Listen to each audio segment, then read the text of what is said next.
নিবন্ধন ও প্রতীক ফিরে পেতে আলোচনায় আজ প্রধান নির্বাচন কমিশনার সিইসি এএমএম নাসির উদ্দিনের সঙ্গে বৈঠক করবে জামাত ইসলামী। দলের পক্ষে একটি প্রতিনিধি দল এদিন নির্বাচন কমিশনে যাবে। রোববার সিইসির একান্ত সচিব মোহাম্মদ আশরাফুল ইসলামী তথ্য নিশ্চিত করেছেন। তিনি বলেন, জামাতের একজন ফোন দিয়েছিলেন, তাদের একটি দল সোমবার সাক্ষাতের সময় চেয়েছে।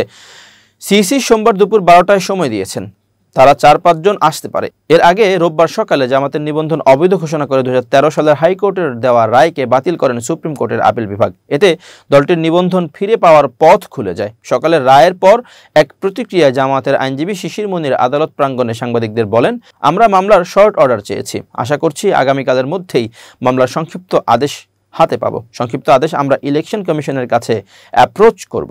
ইলেকশন কমিশন অতি দ্রুত জামাতের নিবন্ধন ও জামাতের প্রতীক ফিরিয়ে দেবে, এটা আমরা প্রত্যাশা করি। সোমবার বৈঠক হলে 12 বছর পর এটি হবে ইসির সঙ্গে জামাতের দ্বিতীয় সাক্ষাৎ। এর আগে গত 13 ফেব্রুয়ারি দলটির একটি প্রতিনিধি দল বিভিন্ন দাবি নিয়ে ইসিতে এসেছিল।